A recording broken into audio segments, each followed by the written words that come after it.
Maria Santos stepped off the military transport bus, her worn duffel bag slung over her shoulder. The scorching sun beat down on Camp Harrison as she surveyed the training facility that would be her home for the next 12 weeks. At 22, she was older than most recruits, having worked 3 jobs to save enough money for her younger brother's medical bills before finally enlisting. The other recruits were already forming groups, their voices carrying across the dusty courtyard. Maria noticed how they sized each other up, looking for weakness or strength in their future comrades. She kept her head down, focusing on finding her assigned barracks rather than engaging in the social dynamics already beginning to unfold. "Hey, look what we got here," called out Jake Morrison, a tall recruit from Texas with a cocky grin. "Grandma decided to join the Army." His comment drew snickers from several others nearby. Maria was indeed older than the typical 18 and 19-year-old recruits, but she had learned long ago not to react to such provocations. Inside the barracks, Maria claimed a bottom bunk near the back corner. She began unpacking her few belongings with military precision, folding each item exactly as her father had taught her years ago. Her father had been a decorated sergeant before an injury ended his career early, and he had drilled proper military bearing into her from childhood. "You know they're going to eat you alive here," said a voice from the bunk above. Maria looked up to see Sarah Chen, a petite recruit with kind eyes. "Morrison and his crew think this is some kind of fraternity hazing. They don't realize what they're actually signing up for." Maria simply nodded and continued organizing her gear. She had learned the value of silence during her difficult childhood, when speaking up often meant more trouble. Her strategy had always been to let her actions speak louder than words, though she wondered if that approach would serve her well in military training. That evening during chow time, the harassment began in earnest. Morrison and his followers had apparently decided that Maria was an easy target. They made comments about her age, her quiet demeanor, and her decision to sit alone rather than trying to fit in with any particular group. "Maybe she's here because she couldn't make it in the real world," suggested another recruit named Tommy. "I heard some people join the military when they can't handle civilian life." The comment stung because it was partially true, though not in the way he meant. Maria had indeed struggled in civilian life, but not due to any personal failing. After dinner, Maria retreated to her bunk early, while others socialized or played cards. She pulled out a worn photograph of her younger brother Diego, who was now 14 and finally healthy, thanks to the surgery her enlistment bonus had funded. The doctors had said without the operation, he might not have lived to see his 15th birthday. She carefully tucked the photo into her footlocker and lay back on her narrow mattress. Through the thin walls, she could hear Morrison regaling others with stories of his high school football glory days and his plans to become a special forces operative. His confidence was infectious among the younger recruits, but Maria recognized it as the kind of bravado that often crumbled under real pressure. The next morning brought their first encounter with Drill Sergeant Martinez, a compact man whose voice could strip paint from walls. He addressed the assembled recruits with the kind of intensity that immediately separated the serious candidates from those who had joined on a whim. "Some of you think you're here to play soldier," Martinez barked, his eyes scanning the group. "Some of you think this is summer camp with guns. You are wrong. This program will break you down and build you back up, assuming you have what it takes to be rebuilt." His gaze lingered on Maria for a moment, neither approving nor disapproving, simply assessing. During their first physical training session, the mockery continued. Maria struggled with some of the exercises, her older body taking longer to adapt than her younger counterparts. Morrison made sure everyone noticed, loudly commenting on her performance whenever the drill instructors were out of earshot. "Come on, Grandma, my little sister could do better push-ups than that," he taunted during a brief water break. Other recruits laughed, though Maria noticed that Sarah Chen and a few others looked uncomfortable with the bullying. Maria said nothing, but something hardened in her chest. She had endured worse treatment than this, much worse, and she had survived. These boys had no idea what real adversity looked like, and she had no intention of letting them break her spirit. She simply wiped the sweat from her face and prepared for the next round of training. 3 weeks into training, the harassment had become a daily routine. Morrison and his followers seemed to take genuine pleasure in targeting Maria, making her the butt of jokes during meals, equipment inspections, and any moment when the drill instructors weren't paying close attention. They had given her the nickname Fossil, which spread through the platoon like wildfire. Maria's response remained the same: complete silence. She absorbed their taunts without reaction, completed her assigned tasks with methodical determination, and spent her free time studying military manuals while others socialized. Her academic test scores were consistently among the highest in the platoon, but this only seemed to fuel more resentment from her tormentors. Book smart doesn't mean battle smart, Morrison declared loudly after their latest written exam results were posted. When bullets start flying, nobody's going to care if you can memorize regulations. His comment drew approving nods from his circle of admirers, young men who hung on his every word as if he were already a decorated war hero. During weapons training, however, Maria began to show abilities that surprised everyone, including herself. Her hands were steady on the rifle range, her breathing controlled, her focus absolute. When the targets were collected, hers showed tight groupings that impressed even the notoriously hard-to-please firearms instructor. "Santos," called out Sergeant Williams after reviewing the scores. "Where did you learn to shoot like that?" It was the first time any instructor had singled her out for positive attention, and Maria felt a small surge of pride. "My father taught me, Sergeant," she replied simply. What she didn't mention was that her father had insisted on teaching her self-defense after they moved to a rough neighborhood when she was 12. The shooting lessons had been part of a larger education in survival that had served her well during difficult years. Morrison's expression darkened at this unexpected display of competence. "Lucky shots," he muttered to his friends, though his voice lacked its usual confidence. "Wait until we get to the real challenges." The real challenges came sooner than expected. During their 4th week, the platoon was introduced to combat simulation exercises that would test not just their physical abilities but their mental toughness under pressure. The first exercise involved navigating an obstacle course while under simulated enemy fire, complete with smoke, loud noises, and disorienting lights. Maria watched the first few recruits attempt the course, noting their mistakes and analyzing the most efficient path through the obstacles. When her turn came, she moved with surprising grace and determination, her older body proving more resilient than many had expected. She completed the course in the second-best time of the day, beaten only by a recruit who had been a collegiate athlete. "Not bad for a fossil," Morrison said afterward, but his tone had shifted slightly. There was less mockery and more genuine assessment in his voice, as if he was beginning to recognize that he might have misjudged his target. That evening, Sarah Chen approached Maria during their brief recreation period. "You know, you don't have to take their garbage," she said quietly. "Some of us see what's happening and it's not right." Maria looked up from the military history book she was reading. "I've dealt with worse," she said simply. "Words can only hurt you if you let them." Sarah sat down beside her. "Maybe, but standing up for yourself isn't about getting hurt. It's about showing them you won't be pushed around forever." She paused, studying Maria's face. "There's something different about you. You're not like the rest of us." Maria considered this observation. It was true that she felt different from her fellow recruits, but not in the way Sarah might imagine. Her difference came from experiences that had aged her beyond her years, from responsibilities that had forced her to grow up faster than nature intended. The next day brought their introduction to hand-to-hand combat training. The instructor, a wiry sergeant named Rodriguez, demonstrated various defensive techniques before pairing off recruits for practice sessions. When he called for volunteers to demonstrate a particular move, Morrison immediately raised his hand. "I'll take the fossil," he announced with a grin, gesturing toward Maria. "Show everyone how it's done." The challenge was clear, and Maria could see that Rodriguez was waiting for her response. She stood up without hesitation. "Ready when you are," she said calmly, moving to the center of the training mat. Morrison was bigger and stronger, but Maria had learned long ago that size wasn't everything in a confrontation. Her father had taught her that lesson well during their self-defense sessions. As they faced each other, Maria noticed something in Morrison's eyes that hadn't been there before, a flicker of uncertainty.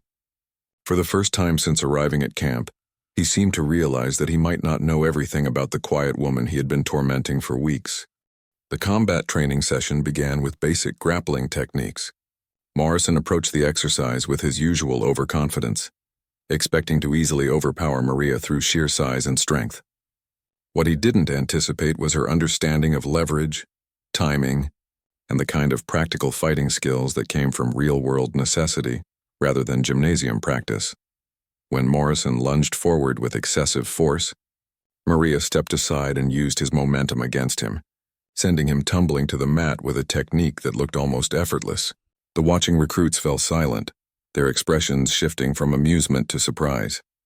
Morrison scrambled to his feet, his face flushed with embarrassment and anger.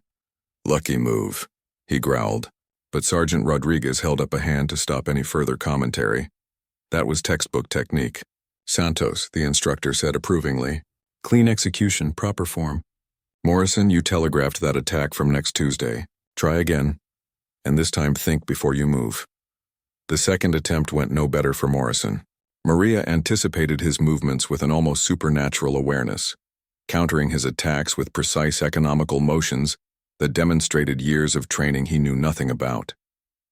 By the third takedown, the mockery in Morrison's eyes had been replaced by genuine respect tinged with frustration. After the session ended, the usual chatter and jokes were notably absent.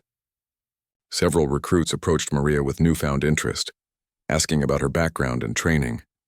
She deflected their questions politely, but the shift in group dynamics was unmistakable. The quiet woman they had dismissed was clearly more formidable than anyone had realized. That evening, Morrison confronted her directly for the first time. "Where did you learn to fight like that?" he asked without his usual swagger. They were alone in the equipment room, organizing gear after the day's training. Maria continued checking rifle components as she answered. "My father was military. He thought I should be able to protect myself." It was a simplified version of the truth, leaving out the dangerous neighborhood, the attempted assault when she was 16, and the months of intensive training that had followed. Morrison studied her face, searching for deception or boastfulness. Finding neither, he seemed to recalibrate his entire understanding of the woman he had been tormenting. "Why didn't you say anything before? When we were giving you a hard time? What would have been the point?" Maria asked, finally looking up from her work. "Proving I could fight wouldn't have changed anything except maybe getting me kicked out for unnecessary violence. I'm here to become a soldier, not to settle playground disputes." Her words stung because they contained an uncomfortable truth. Morrison realized that his behavior had indeed been juvenile, the kind of bullying that had no place in serious military training. For the first time since arriving at camp, he felt genuinely ashamed of his actions. Word of the combat training session spread quickly through the platoon. Maria found herself treated with a new level of respect, though she remained as quiet and focused as ever. She used the reduced harassment to concentrate even more intensely on her training, pushing herself to excel in every area of instruction. During their 6th week, the platoon faced their most challenging exercise yet, a 3-day field training mission that would test everything they had learned. They would be divided into squads and tasked with completing objectives while facing simulated enemy opposition and harsh environmental conditions. When squad assignments were announced, Maria found herself grouped with Morrison, Sarah Chen, and 3 other recruits, including Tommy, who had been one of Morrison's most enthusiastic followers in the early harassment campaign. The irony wasn't lost on anyone, and Maria wondered if the instructors had deliberately created this particular combination. Their squad leader was a senior recruit named Davis, who had been recycled from a previous training cycle due to an injury. He was older than most of the others and carried himself with the quiet confidence of someone who had already faced the program's most difficult challenges. "Listen up," Davis told them during their first planning session. "This exercise will make or break half of you. The instructors are looking for leadership, teamwork, and the ability to perform under pressure. Personal conflicts stay behind, understood?" As they prepared for the field exercise, Maria noticed Morrison watching her with a different kind of attention than before. Instead of looking for weaknesses to exploit, he seemed to be assessing her capabilities as a potential team member. The shift was subtle but significant. On the night before they departed for the field, Maria sat alone cleaning her equipment when Morrison approached her again. This time his demeanor was entirely different from their previous encounters. "Santos," he said quietly, "I owe you an apology. The way I've been treating you, the things I said, it was wrong. You didn't deserve that." Maria looked up at him, surprised by the genuine remorse in his voice. "Apology accepted," she said simply. "Can I ask you something?" Morrison continued. "Why did you really join the army? I mean, the real reason?" For a moment, Maria considered giving him another simplified answer. Instead, she found herself telling him about Diego, about the medical bills, about working multiple jobs while watching her brother grow sicker. She told him about the choice between her own dreams and her family's survival, and how the military had offered a path that could serve both. Morrison listened without interrupting, his expression growing more serious with each detail. When she finished, he was quiet for a long moment before speaking again. "I joined because I thought it would be an adventure," he admitted, "because I wanted to prove I was tough. Hearing your story makes me realize how selfish that sounds." As they prepared for sleep, Maria reflected on the unexpected turn her training had taken. She had come to camp expecting to keep her head down and graduate without incident. Instead, she found herself becoming someone her fellow recruits looked to for guidance and strength, a role she had never sought but was beginning to embrace. The field training exercise began before dawn on a Monday morning. Maria's squad was loaded into military vehicles and transported to a remote training area that simulated hostile territory. Their mission was complex: infiltrate enemy positions, gather intelligence, and extract a simulated prisoner while avoiding detection and maintaining operational security. For the first day, everything went according to plan. Davis proved to be an excellent squad leader, making tactical decisions that kept them ahead of schedule, while avoiding the opposition forces played by advanced training cadre. Maria found herself naturally falling into the role of point person, her heightened awareness and ability to move quietly, making her ideal for scouting ahead. Morrison had transformed completely from the arrogant bully of their early training. He followed orders without complaint, supported his teammates, and showed genuine tactical thinking when situations required quick decisions. Tommy and the others had similarly adapted to the serious nature of their mission, putting aside personal conflicts in favor of squad cohesion. On the second day, disaster struck. Davis stepped wrong during a night movement and severely twisted his ankle, leaving him unable to continue at the pace their mission required. With their squad leader effectively out of commission, the group faced a critical leadership vacuum at the worst possible time. "Santos should take over," Morrison said immediately when they gathered to assess the situation. "She's been making the best tactical calls anyway." The suggestion surprised everyone, including Maria. Military training emphasized chain of command and formal leadership structures, but their current situation demanded practical solutions over protocol. Davis, grimacing with pain, nodded his agreement. "Morrison's right," he said. "Santos, your acting squad leader. Get us through this mission." Taking command felt natural to Maria in a way that surprised her. Years of managing family crises had taught her to think clearly under pressure and make difficult decisions quickly. She reorganized their formation, adjusted their route to accommodate Davis's injury, and developed contingency plans for multiple scenarios they might encounter. Under her leadership, the squad not only completed their primary objectives but exceeded expectations by gathering additional intelligence and successfully extracting 2 simulated prisoners instead of 1. They accomplished this while maintaining stealth and avoiding capture by opposition forces, a combination that impressed even the most critical instructors. When they returned to base camp on the third day, word of their exceptional performance had already spread. Drill Sergeant Martinez personally debriefed their squad, and Maria noticed a new level of respect in his voice when he addressed her directly. "Outstanding leadership, Santos," he said. "Your tactical decisions showed real understanding of field operations. That kind of thinking will serve you well in advanced training." The mention of advanced training caught Maria's attention. She had assumed that basic training was simply about meeting minimum standards for military service. The possibility of specialized assignments or leadership roles hadn't occurred to her when she enlisted primarily for financial reasons. That evening, the entire platoon gathered for their final week briefing.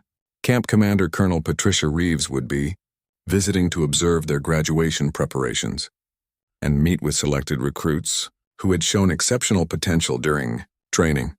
The colonel will be conducting individual interviews with our top performers, announced Drill Sergeant Martinez. These conversations may influence future assignment opportunities and advanced training recommendations. Maria's name was on the interview list, along with Morrison Sarah Chen, and 3 other recruits who had distinguished themselves during various exercises. The prospect of meeting with such a senior officer was both exciting and nerve-wracking. As they prepared for the final week activities, Maria reflected on how dramatically her experience had changed. The quiet woman who had hoped to simply survive training had instead emerged as a recognized leader, whose abilities impressed both peers and instructors. The transformation felt surreal, like she was becoming someone she hadn't known existed within her. Morrison approached her after the briefing with a suggestion that would have been unthinkable weeks earlier. "Want to study together for the final exams?" he asked. "I figure we could help each other prepare for the colonel's interviews too."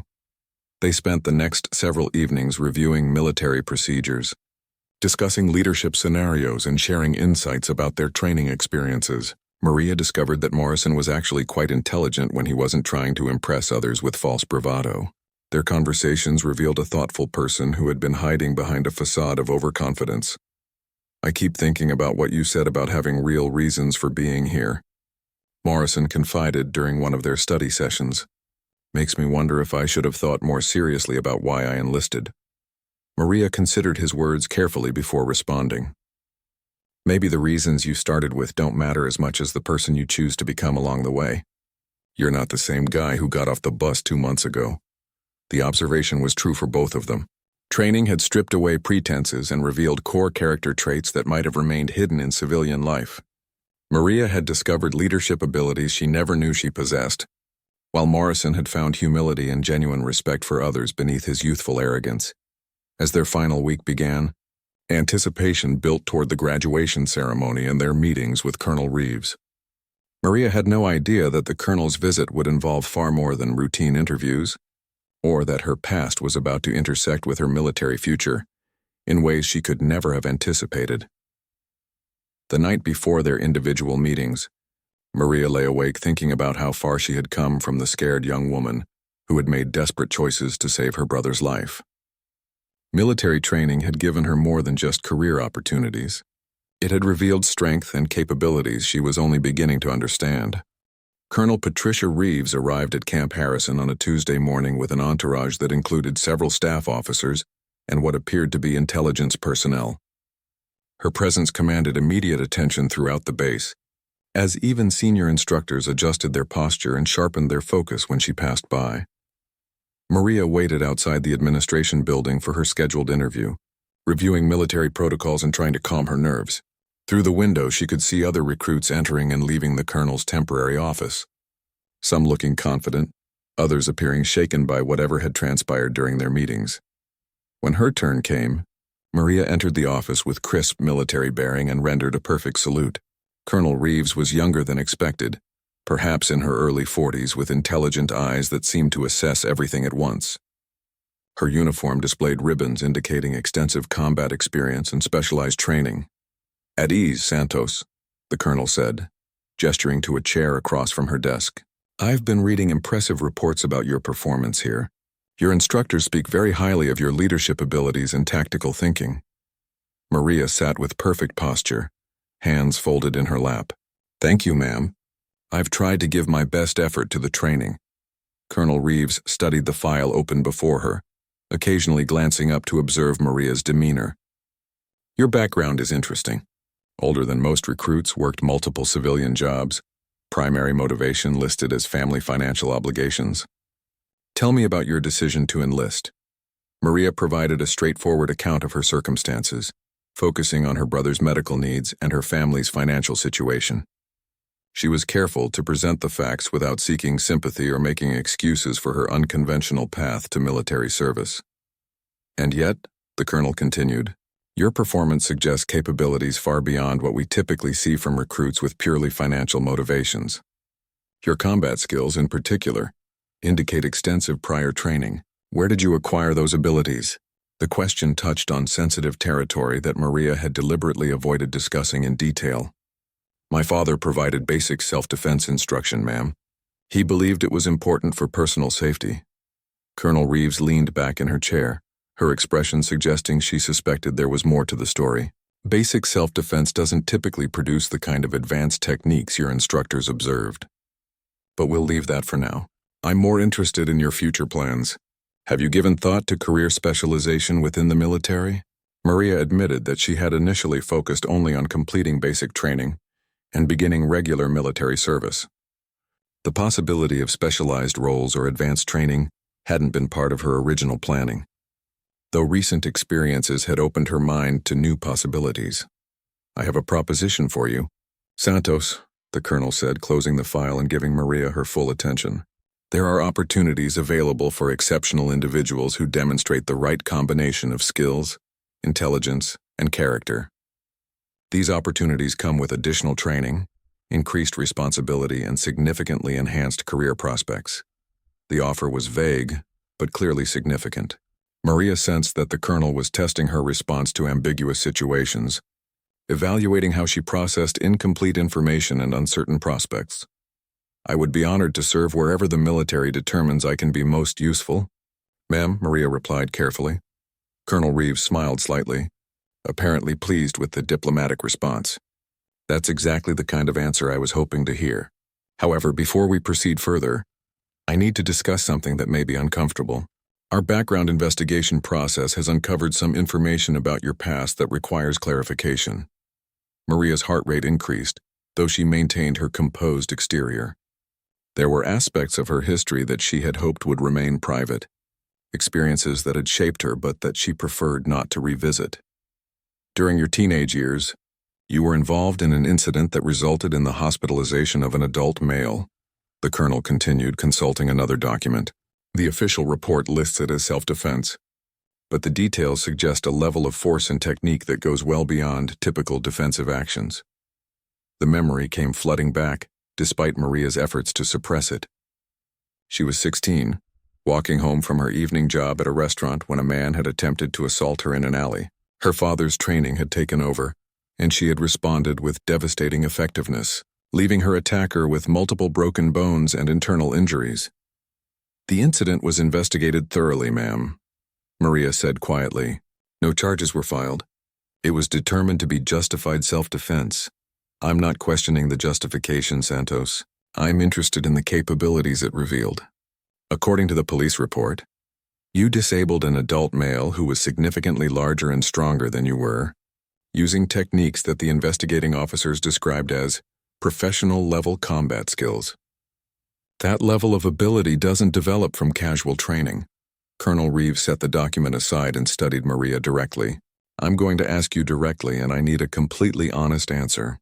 What kind of training did your father really provide, and why? Maria realized that evasion was no longer possible.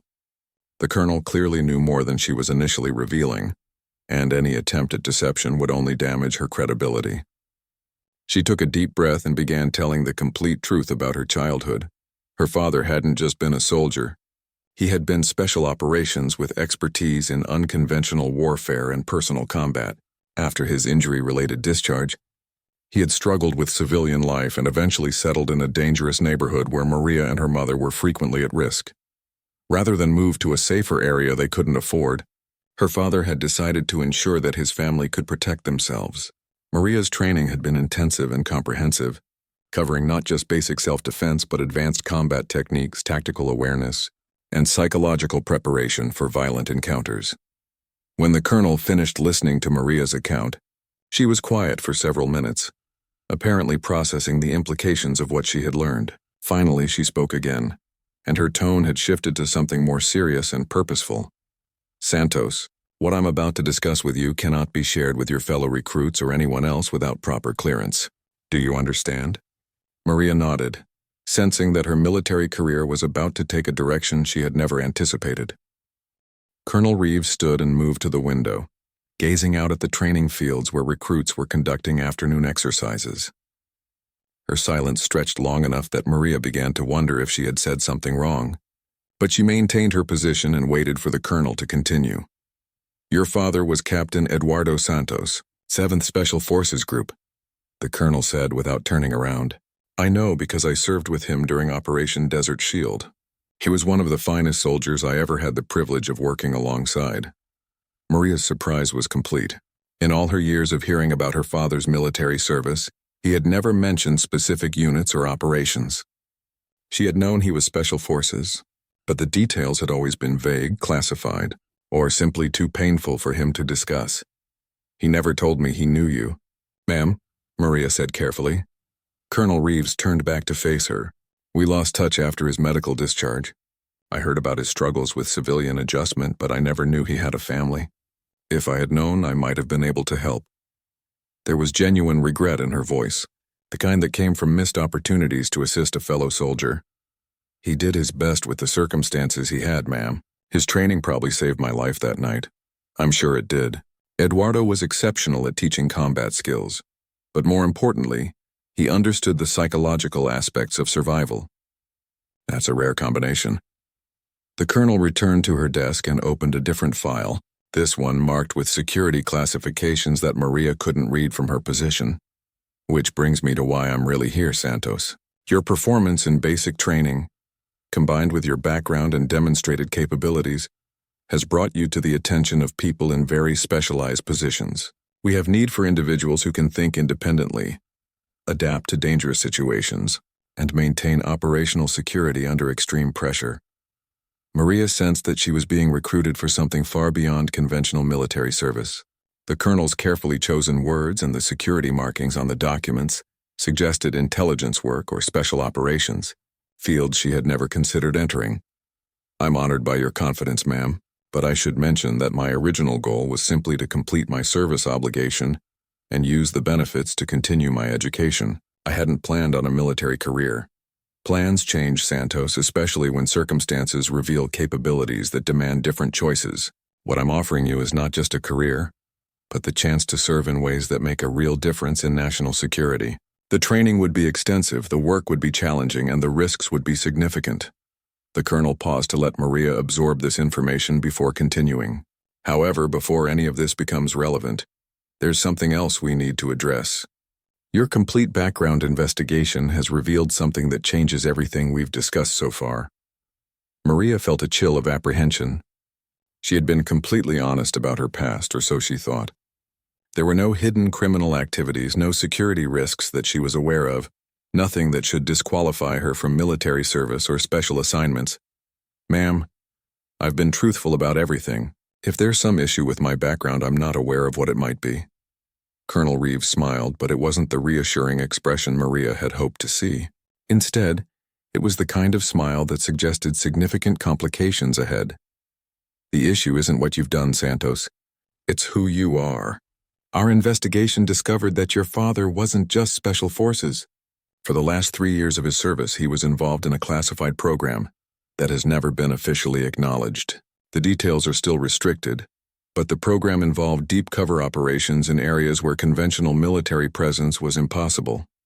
Maria tried to process this information. Her father had never hinted at involvement in classified operations beyond normal special forces activities. She had assumed his reluctance to discuss his service was simply due to standard confidentiality requirements and personal trauma. I don't understand what this has to do with me. Ma'am, during his final operation, your father obtained information that was considered so sensitive it required permanent classification. He was debriefed extensively before his discharge, but certain protocols remained in effect regarding his family.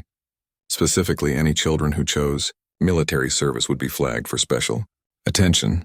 The colonel opened the classified file and showed Maria a document that bore her father's signature alongside official seals she didn't recognize. Your father agreed to these protocols as part of his discharge agreement. He knew that if you ever enlisted, this conversation would eventually take place. Maria stared at the document, trying to understand the implications of what she was learning. Her decision to join the military had apparently activated security procedures that had been waiting dormant for years, set in motion by agreements her father had made before she was even born. What does this mean for my service, ma'am? It means that your original plans for simple military service and educational benefits are no longer possible. Your background, your capabilities, and your father's history have combined to place you in a position where ordinary service would actually create security risks that we cannot accept. The reality of her situation began to sink in. Maria had enlisted thinking she was making a straightforward financial decision to help her family.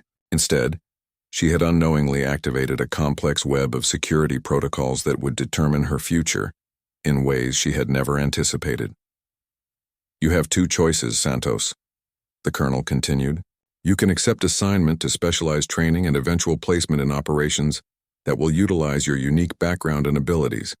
Or you can accept an honorable discharge and return to civilian life, with the understanding that certain monitoring protocols will remain in effect indefinitely. Maria realized that her quiet life as an anonymous soldier was ending before it had truly begun. Either choice would lead her into territory she had never expected to navigate, with consequences that extended far beyond her original goals of financial stability and educational opportunities. Maria sat in stunned silence, processing the enormity of what Colonel Reeves had revealed. The simple decision to enlist for her brother's medical expenses had somehow evolved into a choice between specialized military service she had never sought and a civilian life that would be permanently shadowed by government monitoring. Ma'am, may I ask what happened to my father during that final operation? What information was so sensitive that it's still affecting his family years later? Colonel Reeves hesitated, clearly weighing how much she could reveal. Your father's team discovered evidence of a weapons trafficking network that involved individuals in positions of significant political and military authority. The scope of the conspiracy was so extensive that full disclosure would have compromised national security and endangered numerous ongoing operations. The explanation helped Maria understand her father's struggles after his discharge. He hadn't just been dealing with physical injuries and adjustment difficulties. He had been carrying the burden of classified knowledge that he could never share or fully process with anyone. He agreed to the family monitoring protocols because he wanted to ensure that if his children ever entered government service, they would be properly protected from any residual threats, the colonel continued.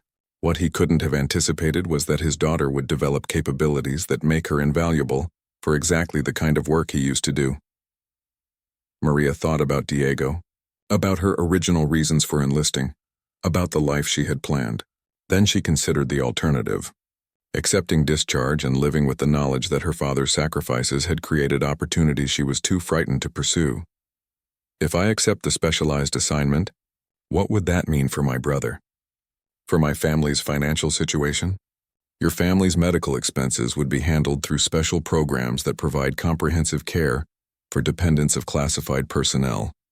Your brother would receive the best possible treatment, and your educational benefits would be enhanced significantly. However, you would have limited contact with them during training periods, and your assignments might require extended deployments. The colonel stood and moved to her briefcase, withdrawing a thick envelope sealed with official markings. This contains preliminary information about the training program, should you choose to accept. I need your decision within 24 hours. As Maria took the envelope, Colonel Reeves made one final observation. There's something else, Santos.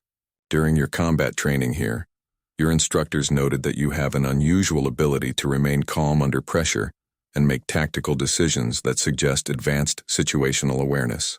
Those aren't skills that can be taught easily. They're often innate talents that surface under the right circumstances. Maria realized the colonel was referring to abilities she had always taken for granted.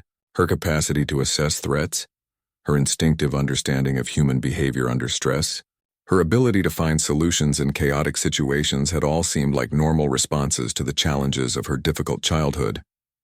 Your father had similar talents, which is why he was selected for his final assignment. The apple, as they say, rarely falls far from the tree. That evening, Maria walked alone around the base perimeter, wrestling with the most important decision of her life. Her fellow recruits were preparing for graduation, excited about their upcoming assignments and the completion of basic training. She envied their straightforward paths and uncomplicated futures. When she returned to the barracks, Morrison was waiting for her. "You missed chow," he said. "Saved you some food." His concern was genuine, reflecting the friendship that had developed from their rocky beginning. "Thanks," Maria said, accepting the meal without much appetite. "Everything okay? You've seemed distracted since your meeting with the colonel." Maria wished she could share her dilemma with someone, but the security restrictions made that impossible. Instead, she deflected his concern with general comments about career uncertainty and future planning. Later that night, she opened the classified envelope in private. The documents inside described training programs she had never heard of, assignments in locations that weren't supposed to exist, and career paths that operated completely outside normal military structures. The work was dangerous, demanding, and absolutely fascinating. One document particularly caught her attention: a psychological profile assessment that described individuals suited for unconventional, problem-solving in high-stress environments with minimal oversight. The description could have been written specifically about her experiences, growing up in dangerous circumstances while caring for a sick brother and absent father. As dawn approached, Maria made her decision. She thought about her father's sacrifices, her brother's recovery, and the unexpected discovery of capabilities she was only beginning to understand. The path ahead was uncertain and risky, but it offered the chance to honor her family's legacy while serving something larger than herself. When Colonel Reeves returned the next morning for her answer, Maria was ready. She stood at attention and delivered her decision with the same quiet confidence that had carried her through 12 weeks of grueling training. "Ma'am, I accept the assignment." The colonel smiled with what appeared to be genuine pleasure. "Outstanding. Your new training begins immediately after graduation. There's just one more thing we need to address before you begin." She gestured toward the door, and Maria noticed for the first time that there was someone waiting outside. An older man entered the room, moving with the careful precision of someone accustomed to dangerous situations. When he turned to face her, Maria's breath caught in recognition. It was her father, Eduardo Santos, looking healthier and more focused than she had seen him in years. He was wearing civilian clothes, but his bearing was unmistakably military. Most surprisingly, he was smiling with pride and satisfaction. "Hello, mija," he said simply. "I think it's time we had a real conversation about our family business." Colonel Reeves stepped back as father and daughter stared at each other across the small room. "Your father has been working as a civilian contractor for the same program he served in during his active duty. His discharge was actually a cover to allow him to continue operations in a different capacity." Maria felt the last pieces of the puzzle falling into place. Her father's mysterious absences, his extensive knowledge of current events, his insistence on advanced combat training, even their move to the dangerous neighborhood where she had first used those skills in real combat. It had all been preparation for this moment. "You knew," she said to her father. "You knew I would eventually end up here." Eduardo nodded. "I hoped you would. Everything I taught you, every skill I made sure you developed, was because I believed you had the potential to serve in ways that matter. The choice was always yours to make, but I wanted you to be ready if you chose this path." As the implications of her new reality settled in, Maria realized that her journey was just beginning. The mockery and challenges of basic training had been the easiest part of what lay ahead. But for the first time since enlisting, she felt truly prepared for whatever came next. The quiet woman who had endured weeks of harassment had discovered not just her own strength, but her place in a legacy of service that connected her to something much larger than she had ever imagined. As she prepared to leave basic training behind, Maria Santos was ready to become the person her father had always believed she could be.